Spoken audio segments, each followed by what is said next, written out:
बच्चों, आज की हमारी टॉपिक है ज्योमेट्रिकल प्रोग्रेशन। अर्थमेटिक प्रोग्रेशन के बाद सेकंड जो हमारा होता है ज्योमेट्रिकल प्रोग्रेशन होता है। अर्थमेटिक में जो है फर्स्ट टर्म हो रहा था ए, और जो है उसमें कॉमन डिफरेंस पे चल रहा था जो कि डी था। और उसके बाद से वो वैल्यू जो है हम निकाल रहे थे जो जिस टर्म के लिए निकाला था। यहाँ पे लेकिन क्या होगा इसमें ज्योमेट्रिकल में बेसिकली डिफरेंस जो होगा वो रेशियो के टर्म में होगा, जिसको हम लोग स्मॉल आर से डिनोट करेंगे। और ए यहाँ पे हमेशा फर्स्ट टर्म के ही रूप में काम करेगा। और आर हमारा क्या होगा, रेशियो के टर्म में होगा, जो A2 अपॉन A1 कह सकते हो, या A3 अपॉन A2 कह सकते हो। इस तरीके से इनकी वैल्यू जो होगी वो कॉमन रेशियो यानी कि आर के ही बराबर होगी। ठीक है, तो इनके बीच में जो गैप होगा वो रेशियो के फॉर्म में गैपिंग होगी। तो वहां पे समझ लेना कि वो हमारा जीपी के मोड में चल रहा है। कैसे, आओ हम लोग थोड़ा सा देख लेते हैं। हमने एक एग्जांपल यहाँ पे लिख दिया है पहले से ही। एग्जांपल के तौर पे 5, 10, 20 और 40 हमने ले लिया है। अब हम लोग जानते हैं कि पहले वाले को हम लोग ए की वैल्यू फर्स्ट पोजीशन पे, बी की वैल्यू सॉरी ए की वैल्यू सेकंड पोजीशन पे, ए की वैल्यू थर्ड पोजीशन, मतलब फर्स्ट सेकंड थर्ड फोर्थ, यानी कि ये हमारे जो क्या हो जाएंगे टर्म होंगे। टर्म यानी कि पोजीशन, पोजीशन पे वो वैल्यू है। यानी कि T1 अगर कह देता है तो फर्स्ट टर्म की वैल्यू यहाँ पे है 5। चाहे A1 कह दो, चाहे T1 कह दो, चाहे A2 कह दो, चाहे T2 कह दो, चाहे A3 कह दो, चाहे T3 कह दो, चाहे T4 कह दो, डॉट डॉट डॉट इस तरीके से चलता जाएगा ये Tn तक। और यहाँ पे मान लो कोई वैल्यू होगा और वो होगा हमारा An। ठीक है, क्योंकि ये नीचे वाला हमारा तो An ही जा रहा है, n तक होगा तो Tn भी तो हमारा n ही तक होगा ना। तो यानी कि इस पहले वाले टर्म को तो हम लोग फर्स्ट टर्म ही बोलेंगे, जिसको हमने ए लिख दिया है। लेकिन हमने कहा है कि ये जो है कॉमन डिफरेंस पे नहीं चलेगा, ये रेशियो के टर्म में चलेगा। यानी कि यहाँ पे जो रेशियो के टर्म में चलेगा, यानी कि जो भी इस बीच में गैपिंग होगी उस गैपिंग का जो है मान जो है वो बेसिकली रेशियो के फॉर्म में होगा। तो यानी कि पहले वाला अगर ए है तो सेकंड वाला ए आर होगा। यानी कि ए का मतलब 5, और यहाँ पे हमने लिख दिया है A1 को हमने ए माना है जो कि 5 है, और इस वाले को A2 हम लोग कहते हैं ए आर का मतलब यहाँ पे क्या हो जाएगा 5 × 2 यानी कि 10। ये वाली वैल्यू 3 के लिए भी हमने लिख दिया ए आर स्क्वायर, और 3 के लिए ए आर स्क्वायर हमने वैल्यू रख के दिखा दिया कि 5 × 2 यानी कि कॉमन रेशियो हमारे पास यहाँ पे क्या हो जाएगा, कॉमन रेशियो हमने नीचे निकाला है। ठीक है, 2 2 2 तो 2 हो जाएगा, तो यानी 2 की पावर 2 हो जाएगा, तो यानी कि 5 × 4 = 20।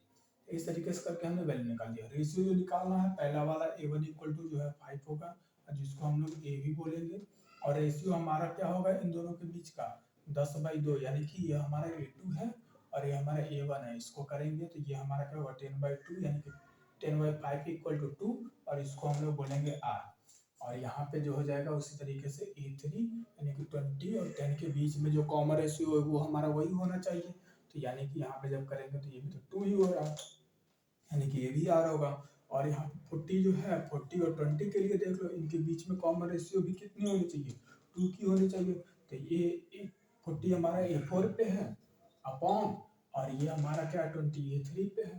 तो यानी कि A3 = यानी कि A4 की वैल्यू 40 अपॉन A3 की वैल्यू कितनी हो जाएगी 20, यानी कि ये भी कॉमन रेशियो कितनी हो रही है 2। यानी कि ये जो 2 का चल रहा है ये R = ये हमारा क्या हो जाएगा, कॉमन रेशियो हो जाएगा, कॉमन रेशियो हो जाएगा। कॉमन रेशियो के फॉर्म में चलेगा। तो यहाँ पे एक फार्मूला बन रहा है। फार्मूला ये बन रहा है कि ये देखो T1 है वो हमारा बेसिकली ए हो रहा है, T2 जो है वो हमारा बेसिकली ए आर हो रहा है, T3 बेसिकली हमारा क्या हो रहा है A r² हो रहा है। इस तरीके से करके चल रहा है। तो यहाँ पे फार्मूला जो हमारा बन रहा है हम उस पर सीधा ध्यान देते हैं। ये तो हमने वैल्यू निकालना कैसे है वो हमने बता दिया। तो यहाँ पे हमारा जो फार्मूला हो जाएगा, यानी कि टी एन तक की अगर निकालनी होगी जनरल टर्म में GP, general general formula in GP, general term का फार्मूला जो है जीपी में क्या हो जाएगा Tn, और Tn का मतलब क्या है An भी होगा, यानी कि इक्वल टू, और ये हमारे नीचे की जो वैल्यू चल रही है और डॉट डॉट डॉट ए पे पावर आर, और यहाँ पे देखो पहले क्या था आर पे पावर, यानी कि क्या रहा होगा 1 माइनस 1 यानी कि 0, 0 आर पे पावर 0 होगा तो क्या होगा 1 होगा। तो इसका मतलब ए हो जाता।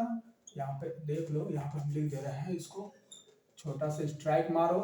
ए पे पावर आर 1 माइनस 1 मतलब ए पे पावर 0, यानी कि आर पे पावर अगर 0 है तो वो हमारा 1 होगा, तो यानी कि ए इंटू 1 इक्वल टू ए होगा। ठीक है, तो वही हमने यहाँ पे ए लिख रखा था, और ए आर है तो इसका मतलब यहाँ पे क्या हो जाएगा 2 माइनस 1। तो यहाँ पे क्या होगा ए आर पावर 1, तो उसको हम लोग ए आर लिख रहे थे। इस तरीके से यहाँ पे चल रहा है, तो यानी कि यहाँ पे ए आर पे पावर स्क्वायर कब होगा, जब यहाँ पे ये क्या होगा 3 माइनस 1 होगा। यानी कि चेंज कहाँ हो रहा है 1 2 3, ये जो साइड वाला चल रहा है वो चेंज हो रहा है हमारा। यहाँ पे क्या हो जाएगा 3, तो यहाँ पे क्या होगा 4 माइनस 1, और इस तरीके से ये लास्ट में जाएगा, तो यानी कि n माइनस 1, और ये डॉट डॉट डॉट हमारा क्या होगा r to the power n minus 1। तो यानी कि ये वाली जो लास्ट वैल्यू हो जाएगी वो हमारी क्या हो जाएगी a r to the power n minus 1, यानी कि टी एन इक्वल टू हमारे पास a r to the power n minus 1।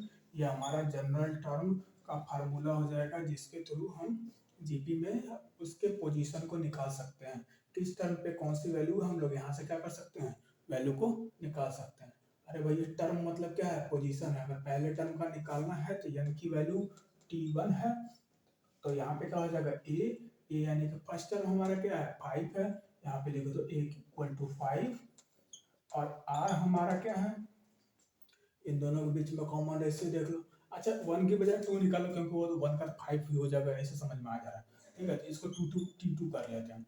जब T2 कर लेंगे तो यानी कि 10 और 5, यानी कॉमन रेशियो तब यहाँ पे क्या हो जाएगा हमारा A2 अपॉन A1, यानी कि कॉमन रेशियो होगा 10/5 यानी कि 2। अब ये दो वाली वैल्यू आ जाएगी R पे, R इक्वल टू क्या हो जाएगा 2 हो जाएगा, और यहाँ पे यानी कि हो जाएगा 5 इंटू R का मतलब 2, 2 की पावर क्या होगा बेटा n क्या है, हमने 2 लिखा है यानी कि सेकंड तक की वाली वैल्यू है, तो यानी कि सेकंड की पोजीशन पे कौन सी वैल्यू है, 2 माइनस 1 करेंगे, तो यहाँ पे होगा 5 इंटू 2 की पावर 1। अरे 2 में से 1 जाएगा तो 1 होगा, यानी कि ये हो जाएगा 10, यानी कि T2 मतलब सेकंड टर्म की जो वैल्यू होगी वो हमारी क्या होगी 10 होगी। तो इस तरीके से करके हम लोग ये वैल्यू निकाल लेंगे। तो ये हमारा फार्मूला है जनरल टर्म इन जीपी का, किस पोजीशन पे उसकी वैल्यू होगी हम लोग उसको आसानी से इस फार्मूले से निकाल लेंगे। तो आर हमारा यहाँ पे क्या होता है कॉमन रेशियो, और ए हमारा जो है फर्स्ट टर्म है, और टी एन हमारा वो टर्म जिस पोजीशन पे वो वैल्यू है, एन भी उसी तरीके से वेरी करते हुए चलेंगे। ठीक है, आर के लिए तो हमने बता दिया ना कि आर इक्वल टू क्या होगा first second upon first, A2 upon A1, A3 upon A2, और ये इसी तरीके से चलता जाएगा A4 upon A3 dot dot dot. ठीक है, तो ये हमारा जनरल टर्म का होगा। अब हम लोग देखते हैं सम, देख लेते हैं सम ऑफ जीपी। हमने यहाँ पे जो है जनरल टर्म वाला हमने लिख दिया। ठीक है, तो सम ऑफ अगर जीपी का करना हो तो कैसे करेंगे, तो सम का मतलब क्या है, ये वाला हिस्से को जोड़ देना, जोड़ोगे तो वो वैल्यू आ जाएगी, तो इसका मतलब यहाँ पे कहीं ना कहीं प्लस हो जाएगा, तो ये हमारा क्या हो जाएगा सम ऑफ ये टर्म की वैल्यू हो जाएगी कि नहीं। लेकिन यहाँ पे कंडीशन ये है, अगर हमने कह दिया कि r इक्वल टू 1 हो जाए, तो r इक्वल टू 1 हो जा रहा है, तो इस सिचुएशन में यहाँ पे क्या हो जाएगा, यानी कि r के जगह पे तुम 1 रख दो हर जगह पे, यानी कि a और r टू द पावर यहाँ तो क्या होगा 1 माइनस 1, यानी कि ये जीरो वाला हिस्सा है तो ये भी 1 होगा, तो उस तरीके से वैल्यू तो 1 ही हो जाएगा, इसमें कोई दिक्कत वाली बात है नहीं। तो यानी कि r प्लस यहाँ पे क्या हो जाएगा r इंटू 1 हो जाएगा, plus a r to the power 1 का r टू द पावर 2 का मतलब क्या है 1 टू द पावर 2, यानी कि a 1 to the power 3 plus dot dot dot plus a to the power n r, और यहाँ पे क्या हो जाएगा r की वैल्यू हमें क्या रखा है 1 to the power n minus 1। तो इस केस में ये वैल्यू जितनी भी हो रही है ए ऐसे हो रही है, plus dot dot dot plus ये लास्ट वाला ये क्या हो जाएगा 1 to the power n minus 1 है तो 1 ही हो जाएगा, तो इसका मतलब ये नहीं ए ही होगा। और इन सबको जोड़ोगे तो यानी कि ए हमारा कहाँ तक चल रहा है n तक चल रहा है। ठीक है, तो यानी कि यहाँ पे क्या होगा 1 2 3, इस तरीके से करके 1 2 3, तो कुछ इस तरीके से करके n तक जा रहा है, तो यानी कि ये हमारा an हो जाएगा। an नीचे नहीं है, ये n हमारा यहाँ पे समझाने के लिए हमने इस तरीके से लिख दिया ताकि पता चले कि ये अलग अलग है। ठीक है, 4 3 इस तरीके से। तो यानी कि r इक्वल टू अगर 1 होता है तो उस कंडीशन में ये होगा। अब दो कंडीशन और होगा भैया, एक ग्रेटर का होगा, यानी कि r से जो है r हमारा क्या होगा, अगर नॉट इक्वल टू 1 होगा उस वाले कंडीशन में r हमारा अगर नॉट इक्वल टू 1 हो, तो यानी कि r से हम क्या करेंगे, सम ऑफ एन टर्म में क्या करेंगे, मल्टीप्लाई कर देंगे, r से multiply r multiply in first, इसको मान लेते हैं हम फर्स्ट इक्वेशन समझने के लिए, ठीक है। तो फर्स्ट इक्वेशन, तो इस केस में क्या हो जाएगा, r से अगर हमने मल्टीप्लाई किया सम ऑफ टर्म, तो यहाँ पे हमारी क्या वैल्यू आ जाएगी बेटा, इस वाली वैल्यू में हम r को क्या करेंगे, मल्टीप्लाई करेंगे, ए आर हो जाएगा, यहाँ पे जाएगा प्लस 2r स्क्वायर होगा, यहाँ पे जाएगा तो ए आर स्क्वायर है तो क्या हो जाएगा, क्यूब हो जाएगा, and plus a r to the power 4 होगा, then dot dot dot plus a r to the power क्या हो जाएगा यहाँ पे आखिरी वाला हिस्से पे, अरे भैया एक क्या हो जाएगा, ज्यादा हो जाएगा, इसका मतलब n माइनस 1 तो होगा, plus a r to the power n minus क्या हो जाएगा, यानी हो जाएगा यार, ठीक है ना। इस तरीके से ये हमारा यहाँ पे हो जाएगा, यानी कि यहाँ पे 3 है वहाँ पे 4 हो जाएगा, तो इसका मतलब n माइनस 1 का मतलब यहाँ पे क्या है, एक जो है क्या हो जाएगा, बढ़ जाएगा उस कंडीशन में। तो यहाँ पे हमने क्या किया, प्लस 1 को हमने यहाँ पे हटा दिया, माइनस 1 को यहाँ पे हटा दो, सीधा 1 हो जाएगा, और वो हमारा क्या हो जाएगा, सेकंड टर्म में चला जाएगा, ठीक है। अरे भाई r है तो हमारा यहाँ पे चला आया ना, r से मल्टीप्लाई किया तो उस कंडीशन में लास्ट वाला वैल्यू ये a to the power r to the power n minus 1 upon r minus 1, तो ये हमारा हो जाएगा सम का।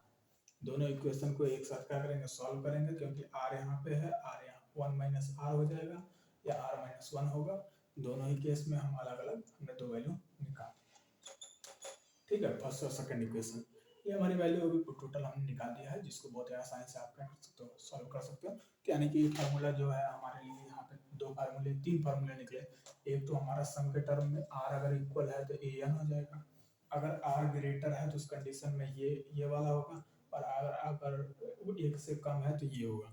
तो यहाँ सम के लिए हमने फार्मूला निकाल दिया। अब हम लोग देखते हैं जीएम के लिए, कोई भी दो नंबर दिया हुआ है, मान लो कि एक हमारा a है और बीच में हमारा जो है ज्योमेट्रिकल मीन दिया हुआ है, और लास्ट में हमारा b है, यानी कि दो नंबर के बीच की ही जो वैल्यू होगी वही हमारी क्या होगी, ज्योमेट्रिक मीन होगी। इनकी वैल्यू को कैसे निकालेंगे, तो देखो पहले क्या करेंगे, रेशियो के फॉर्म में, जाहिर सी बात है हम वहाँ पे क्या कर रहे थे, a1 a2 a3 अगर लिखा होता तो हम क्या करते, पहले रेशियो वाला फॉर्म करते, a2 upon a1 equal to क्या करते, a3 अपन a2 करते हैं, यानी करते हैं, तो ये तो दोनों की वैल्यू क्या होती है, r ही होती, तो उसी तरीके से इनको भी करोगे ना सॉल्व, तो इनको करेंगे तो तुम्हारा क्या हो जाएगा, ज्योमेट्रिक मीन वाला फार्मूला निकल करके आ जाएगा। तो यानी कि यहाँ पे हो जाएगा gm upon a equal to, ये क्या हो जाएगा हमारा b अपॉन gm को एक साइड ले लो, तो gm का क्या हो जाएगा, स्क्वायर हो जाएगा, ठीक है, और ये हमारा इधर चला आएगा तो b इंटू ए हो जाएगा। यानी कि अगर जीएम करेंगे, स्क्वायर हटेगा तो इधर क्या होगा, रूट होगा b इंटू ए, ये हमारा फार्मूला होगा जिसके थ्रू हम ज्योमेट्रिकल मीन की वैल्यू निकाल सकेंगे। निकालने के लिए यहाँ पे देख लो हमने लिख दिया 5 10 और 20, 5 10 और 20 लिखा हुआ है। अब इसके थ्रू हम लोग ज्योमेट्रिकल मीन की वैल्यू निकालनी है, तो 10 की वैल्यू अगर ना दी हो यहाँ पे और पूछ रहा हो कि इसकी वैल्यू आप हमको बताओ, इतनी वैल्यू दी हुई है, तो हम लोग को मालूम है कि जीएम इक्वल टू क्या होता है, अंडर रूट ए बी, और बी हमारा क्या है, लास्ट टर्म है, और ये हमारा यानी कि फर्स्ट टर्म है। देखना ये हमारा क्या है, लास्ट टर्म है, ये हमारा क्या है, फर्स्ट टर्म है। तो फर्स्ट टर्म और लास्ट टर्म जैसे दिया हुआ है, यहाँ पे तुरंत जो है उसकी वैल्यू निकालो, GM equal to under root में यानी कि 5 इंटू यहाँ पे 20, यानी कि अंडर रूट में 5 इंटू यहाँ पे क्या हो जाएगा, 5 इंटू 4, यानी कि 5 5 बाहर हो जाएंगे, और 4 है तो यानी कि ये क्या हो जाएगा, अरे ऐसे लिख लो, थोड़ा और इजी कर देना, तो ये हो जाएगा 25, 5 इंटू 5 25 इंटू 4, और 25 का क्या हो जाएगा, बाहर आएगा तो 5 हो जाएगा, और 4 का क्या होगा, बाहर आएगा तो 2 होगा, यानी कि बीच वाली वैल्यू हमारी क्या होगी, 5 इंटू 10, यानी कि जीएम हमारी 10 हो जाएगा। तो यानी कि जीएम की वैल्यू 10 होगी, जो कि हम लोग ऑलरेडी जान रहे हैं, लेकिन हमें समझाने के लिए फार्मूला कैसे इस्तेमाल होगा ये हमने बता दिया। ये हमारा आ जाएगा ज्योमेट्रिकल मीन।